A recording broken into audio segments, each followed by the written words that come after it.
Most people over 60 don't realize this, but some of the very medications keeping their blood pressure stable may be silently pushing their kidneys toward decline, and there are no warning signs. No pain, no signal, nothing to tell you it's happening until a single routine test changes everything. The question is, how long has it already been happening to you? If you're serious as taking better care of your health, make sure you subscribe. I share simple, practical advice designed especially for seniors. And feel free to leave a comment telling me where you're watching from. I appreciate every one of you. Let's get back to it. Every morning, without thinking, you do the same thing. You reach for that small pill. You swallow it with water. You move on with your day. No hesitation, no second thought, because you've been doing it for years and it's working. Your blood pressure is under control. Your doctor is pleased. The numbers on the chart say everything is fine. And that's exactly what makes this conversation so important. Because fine and fully informed are not the same thing. I'm Dr. Caleb Mercer, and today I want to talk to you about something that rarely comes up during a standard 10-minute checkup. Not because your doctor doesn't care, but because modern medicine is designed to solve the problem directly in front of it. Lower the pressure, protect the heart, prevent the stroke. All of that is correct. All of that matters. But here's what doesn't get said often enough, especially to adults over 60. Every medication that helps one part of your body asks something of the rest of it. And when it comes to certain blood pressure medications, what they quietly ask of your kidneys over months and years is something most people never find out about until a routine blood test tells a story nobody was expecting. Here's what the research tells us. According to studies in nephrology literature, kidney filtration capacity begins declining gradually after the age of 40, at roughly 1% per year in healthy adults. By the time you're in your 60s or 70s, that decline is already in motion, quietly and completely without symptoms. Now, consider this. You're also taking one, or possibly more, blood pressure medications. Taken correctly, taken consistently, taken with complete trust. And yet, for reasons most people are never told, certain combinations of these medications can accelerate what was already quietly happening inside those kidneys. Not dramatically, not overnight, but slowly, accumulating in a way that only shows up when enough function has already been lost. That's what today is about. I'm going to walk you through 3 categories of medications that deserve a second look. Not because they're dangerous on their own, and not because you should stop taking them, but because awareness is the only thing standing between you and a problem that has no early warning system. Your kidneys don't send pain signals when they're under strain. They adapt. They compensate. They do everything they can to keep up quietly, without complaint, until one day quietly they can't. And by then the conversation has changed entirely. Let me ask you something honest. When you think about your health, really think about it. Which organs come to mind first? Your heart probably, maybe your lungs, your brain? And that makes sense. Those are the organs that announce themselves. The heart pounds when you're anxious. The lungs tighten when you climb stairs too fast. The brain reminds you it exists every time a headache sets in. But your kidneys say nothing. And that silence, that complete unbroken silence, is exactly what makes them the most vulnerable organ in this entire conversation. Here's what most people don't fully appreciate about what's happening inside their body right now. At this very moment, your kidneys are filtering your entire blood supply, every drop of it, approximately every 30 minutes, 24 hours a day, 7 days a week, without rest, without complaint, without ever once asking for your attention. They regulate your fluid levels. They balance your electrolytes. They remove waste that, if left unchecked, would poison you within days. They even play a quiet role in controlling your blood pressure, which makes what I'm about to tell you particularly important. These aren't passive organs. They are precision instruments. And like any precision instrument, they have limits. Now, here's the part that most people find genuinely surprising when they hear it for the first time.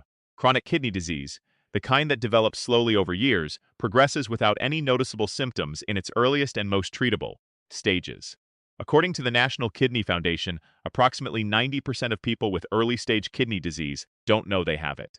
90%. Not because they ignored warning signs, but because there were no warning signs to ignore. No pain, no visible changes, no dramatic moment that says, pay attention, something is wrong here. Just silence. The same silence your kidneys have always operated in. And this is what separates kidney health from almost every other health concern you'll encounter after 60. With most conditions, your body eventually signals distress. Something hurts, something changes, something pushes you toward a doctor's office.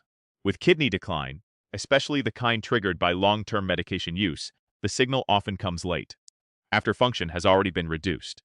after the window for early intervention has quietly closed. There's a phrase I think about when I have this conversation. Silence is not the same as safety. Your kidneys can be under consistent, compounding strain right now, today, and you would feel absolutely nothing different from any other Tuesday morning. That's not meant to frighten you. It's meant to reframe how you think about monitoring. Because here's the truth. The people who protect their kidney health aren't the ones who waited for symptoms. They're the ones who understood early enough that with this particular organ, by the time you feel it, you're already behind.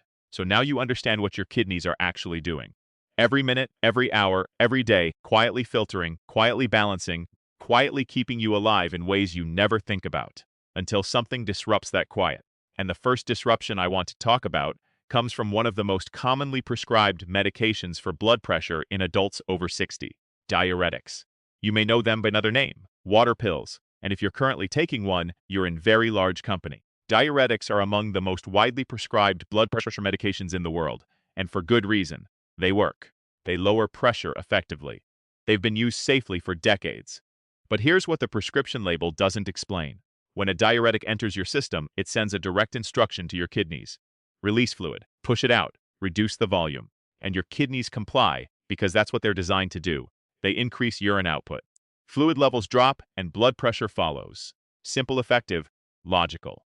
Except for one thing most people over 60 are never told. Your kidneys don't just passively release that fluid. They work to do it. Every time a diuretic triggers that process, your kidneys are not resting. They are actively being driven to perform at an elevated level, pulling fluid from the blood and pushing it toward excretion.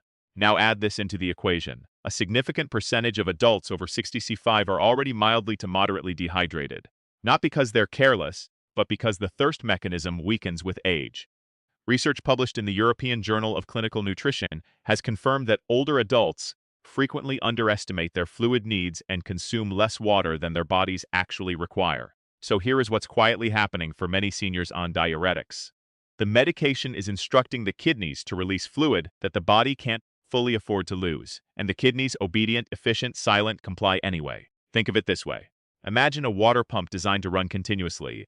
It functions perfectly when the reservoir behind it is full, but slowly, without anyone noticing, the water level drops. Nobody refills it, and the pump keeps running, pulling harder, working faster, doing exactly what it was built to do. That pump doesn't stop. It doesn't send an alarm, it just wears down. That is what chronic low-grade dehydration combined with long-term diuretic use can quietly do to kidney tissue over months and years.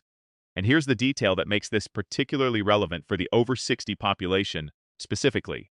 As the kidneys age, their ability to concentrate urine and conserve water becomes less efficient. This means that an older kidney loses more fluid per cycle than a younger one would under the same medication dose. The margin for error gets smaller, and the workload stays exactly the same. A review in the Journal of the American Geriatric Society noted that diuretic-related kidney stress is significantly underdiagnosed in older adults, largely because the early indicators, slight changes in creatinine levels, are rarely flagged unless someone is specifically looking for them. And most of the time, nobody is specifically looking. Not because of negligence, but because blood pressure is controlled. The medication appears to be working, and on the surface, everything looks fine. But fine on the surface and fine underneath are two entirely different things. And with diuretics, what's happening underneath deserves a much closer look than most people ever give it. So we've established what diuretics do beneath the surface. The fluid drain, the hidden dehydration, the kidneys working harder than anyone realizes, silently without complaint, exactly as we discussed. But now I want to shift to the second medication on this list. And this one operates through a completely different mechanism, which means it creates a completely different kind of risk. One that is arguably harder to detect and in many cases harder to reverse. We're talking about ACE inhibitors. If you're over 60 and managing blood pressure, there's a very real chance this medication is already part of your daily routine. ACE inhibitors are among the most prescribed cardiovascular medications in the world. They relax blood vessel walls, reduce strain on the heart, and lower pressure throughout the circulatory system. Again effective, again widely trusted, again prescribed for good reason. But here's where the story changes. Your kidneys don't just receive blood passively. They regulate the pressure of the blood flowing through them with extraordinary precision because filtration only works within a very specific pressure range. Too high and the vessels inside the kidney are damaged over time. Too low, and filtration becomes inefficient. Waste stays in the blood longer. The kidneys compensate, they strain.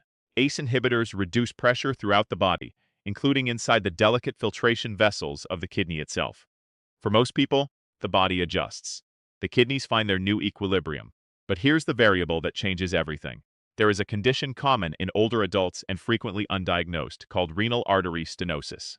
It simply means a narrowing of the arteries that deliver blood directly to the kidneys. You won't feel it. There's no symptom, no signal. But it affects a meaningful portion of adults over 60 with cardiovascular disease. Some estimates in nephrology literature suggest prevalence rates between 7 and 20% in this population, depending on underlying risk factors. Now consider what happens in that scenario. Blood flow to the kidney is already restricted due to arterial narrowing. Then an ACE inhibitor further reduces the pressure driving that flow. The kidney, already working with a compromised supply, now receives even less. A review published in the Journal of the American Geriatric Society found that in patients with undiagnosed renal artery stenosis, ACE inhibitor use could lead to measurable declines in kidney filtration within weeks to months of starting treatment. Not years, weeks to months. And because there are no symptoms in early decline, most people continue taking their medication correctly. Their blood pressure looks controlled, and nobody connects the dots. The kidneys adapt, they compensate, until the compensation starts showing up in a lab result that finally makes someone look closer. That's the pressure shift problem. Not dramatic, not sudden, just a quiet recalibration happening inside an organ that will never once ask you for help. So far, we've talked about two medications, two separate mechanisms, two different ways that commonly prescribed blood pressure treatments can quietly place compound strain on your kidneys over time. And if the story ended there, it would already be worth paying attention to. But it doesn't end there. Because the third factor in this conversation isn't a blood pressure medication at all. It's something far more ordinary than that. Something sitting in medicine cabinets across the country right now. Something millions of older adults reach for without a second thought because it's available without a prescription. It's been used for decades, and nobody ever suggested it could be part of a larger problem. Pain relievers. Specifically a class of medications called NSAIDs, non-steroidal anti-inflammatory drugs, ibuprofen, naproxen. The kind of relief people reach for after a long day, an aching knee, a tension headache, or the general joint discomfort that becomes increasingly familiar after 60. And here's the critical point. Used occasionally by a healthy younger adult, NSAIDs are generally manageable. The body handles them, the kidneys process them, life continues. But that's not the situation we're describing here. We're describing an adult over 60, already on a diuretic, possibly on an ACE inhibitor, kidneys already navigating reduced filtration capacity, altered pressure balance, and the quiet dehydration that nobody flagged. And then, on top of all of that, a routine dose of ibuprofen for a sore knee. Here's what that NSAID is doing inside the kidney at that moment. NSAIDs work by blocking certain chemical signals in the body, specifically prostaglandins. These chemicals serve many functions, including regulating inflammation. But inside the kidney, prostaglandins play a very specific and critical role. They help dilate the small blood vessels that supply the kidney's filtration units, maintaining adequate blood flow even when the body is under stress. Block those prostaglandins, and those vessels constrict. Blood flow into the kidney drops. And now, for the first time in this conversation, all three effects are present simultaneously. Fluid levels reduced by the diuretic. Internal filtration pressure altered by the ACE inhibitor. Blood flow into the kidney now restricted by the NSAID. Three separate mechanisms. Three separate disruptions. All converging on the same organ at the same time. Research published in the British Medical Journal has identified this specific combination, diuretics, ACE inhibitors or similar agents, and NSAIDs, as a pattern associated with significantly elevated risk of acute kidney injury. Some researchers have informally referred to this pattern as the triple whammy effect in nephrology literature, and it's a term that reflects exactly how the compounding works. Not one blow. 3. Landing on the same target. And the reason this catches so many people off guard is simple. Nobody prescribed the ibuprofen. Nobody reviewed it against the other medications. Nobody considered it a clinical decision because it didn't require a prescription. It was just something for the pain. But inside the kidney, it was the third weight on a scale that was already tipping. A study in the American Journal of Kidney Diseases found that NSAID use in older adults with existing cardiovascular medication regimens was associated with a substantially higher rate of kidney function decline compared to those not using them. Substantially higher, from something most people don't even consider a medication in the clinical sense. That's the part of this story that changes how you think about everything sitting in your medicine cabinet. Not just what was prescribed. So now you have all three pieces. A diuretic, quietly draining fluid reserves the body can barely afford to lose. An ACE inhibitor, shifting the delicate pressure balance that kidney filtration depends on. And instead, restricting the blood flow that keeps the entire system functional. Three separate medications, three separate mechanisms. And here is where the real story begins. Because the danger was never about any one of them. It was always about what happens when all three converge inside the same organ at the same time. Think about it this way. Imagine a bridge engineered to carry a specific load. One car crosses, no problem. Two cars still within tolerance. But place three heavy vehicles on the same point simultaneously, and the calculation changes entirely. Not because any single vehicle was too heavy on its own, but because the structure beneath them was never designed to absorb all three at once. Your kidneys are that bridge. And right now, for a significant number of adults over 60, all three vehicles are crossing at the same time, every single day, without anyone monitoring the weight. Here's what the science says about that. Research published in the British Medical Journal exhibits combined use of diuretics, ACE inhibitors or similar agents, and NSAIDs in older adult populations. The findings were striking. Patients using all three simultaneously faced a dramatically elevated risk of acute kidney injury compared to those using one or two of these medications. Not a marginal increase, a dramatic one. An acute kidney injury, even a single episode, doesn't always resolve cleanly. Studies in nephrology literature have shown that even one acute kidney injury event can accelerate the trajectory toward chronic kidney disease, permanently reducing the functional ceiling your kidneys can reach. One episode, lasting consequences. But here's what makes this combination effect particularly difficult to catch. Each medication was prescribed by someone with good intentions. Each decision made complete sense in isolation. The blood pressure needed managing. The fluid retention needed addressing. The pain needed relief. Nobody was wrong. But nobody was looking at the full picture either. This is what physicians sometimes call the problem of fragmented care, where multiple providers, multiple prescriptions, and multiple decisions exist in separate conversations that never quite meet in the same room. And in that gap between conversations, the kidneys carry the weight of everything that went uncoordinated. Silently, consistently, without a single complaint, until a creatinine level rises slightly on a routine lab panel, until an eGFR number dips below a threshold that finally makes someone look closer. By that point, the combination effect has already been at work, sometimes for months, sometimes for years. This isn't about blame. It's about understanding that the most significant risks in medicine are rarely dramatic. They're quiet, they're cumulative, and they build in the spaces between what everyone assumed someone else was watching. Everything we've discussed so far has one thing in common.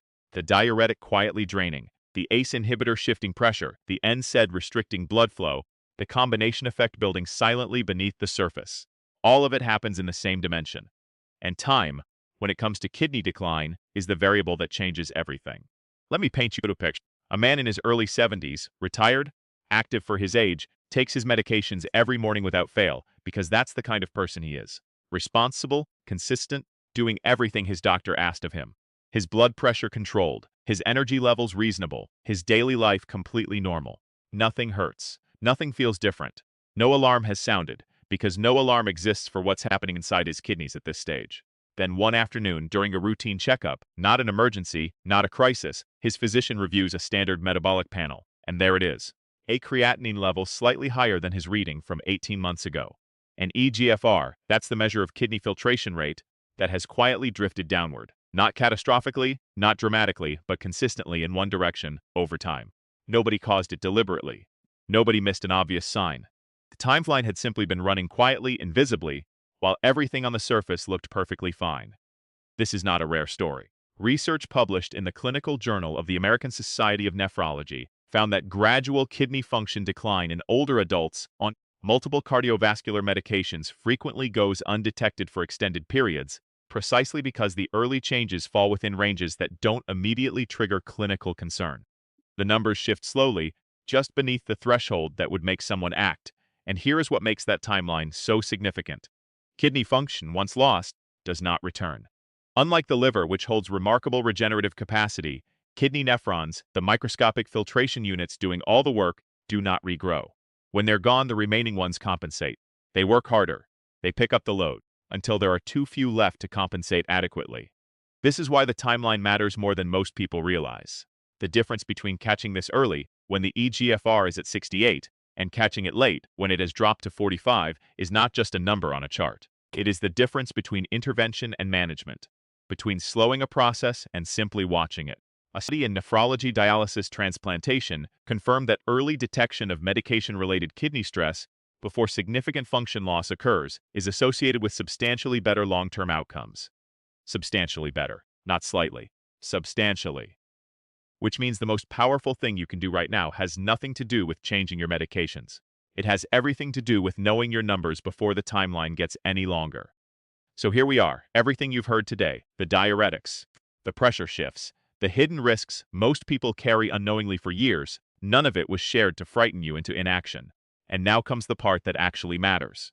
What do you do with this? Because everything we've discussed, the diuretics, the ACE inhibitors, the NSAIDs, the combination effect, the invisible timeline, none of it was designed to make you distrust your doctor or abandon your prescriptions. Quite the opposite. This was shared because informed patients get better outcomes. Full stop. That is not an opinion. It is one of the most consistently supported findings across decades of medical literature. So let's talk about what informed looks like from this point forward. The first and most immediate step is knowing your numbers. 2 specific values. That's all. Your creatinine level and your eGFR, glomerular filtration rate.